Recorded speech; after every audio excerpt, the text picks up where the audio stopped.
আন্তর্জাতিক অপরাধ ট্রাইব্যুনাল গঠন করা হয়েছে। স্বৈরাচার হাসিনার শাসনামলে গুম, খুন থেকে শুরু করে লগিবইটা, শাপলা চত্বর হত্যা, বিতর্কিত আন্তর্জাতিক অপরাধ ট্রাইব্যুনাল এর গণহত্যাসহ সকল অপকর্মের চিত্র প্রদর্শনের আয়োজন করা হয়েছে জাগ্রত জুলাই ও জুলাই ঐক্য নামের। এটা জাতীয় প্রেস ক্লাবের ঠিক মেন গেটের পাশেই এই গ্রাফিতি গুলো করা হয়েছে। এখানে স্বৈরাচার শেখ হাসিনার যত অপকর্ম আছে সব অপকর্মের গ্রাফিতি তুলে ধরেছেন। আমরা দেখতেছি নৌমন্ত্রীর সেই ৯ দফা দাবি, তারপরে এখানে বিডিআর বিদ্রোহের সেই পিলখানার সেই গ্রাফিতি এবং আয়নাঘরের সেই চিত্রকর্ম আমরা সবকিছু এখানে দেখতে পাচ্ছি।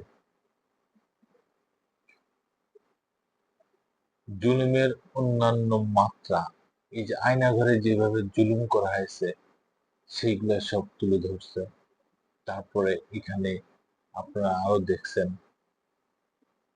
যে পিলখানায়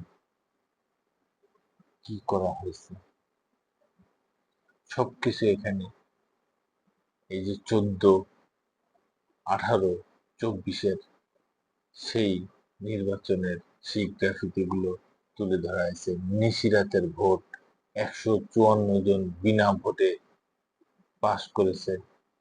জামাত ইসলামের যে বড় বড় নেতা, বিএনপির নেতাগুলোর যেভাবে হাসিনা ফাঁসি দিয়েছে সেইগুলো সবই এখানে এই গ্রাফিতিতে তুলে ধরা হয়েছে। এবং হাসিনা যে অপকর্মগুলো করছে, এই যে পিলখানা ট্রাজেডি, সেইগুলো এখানে তুলে ধরা হয়েছে।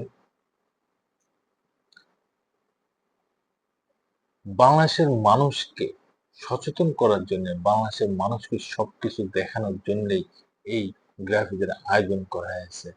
সবচেয়ে মজার ব্যাপার দেখেন, এখানে হাসিনা নাচতেছে, জিন্দেগি জিন্দেগি করতেছে, হাতে লাল পানির বোতল, তার পাশে এখানে সোফা রয়েছে, বেড রয়েছে, ভারতের পতাকা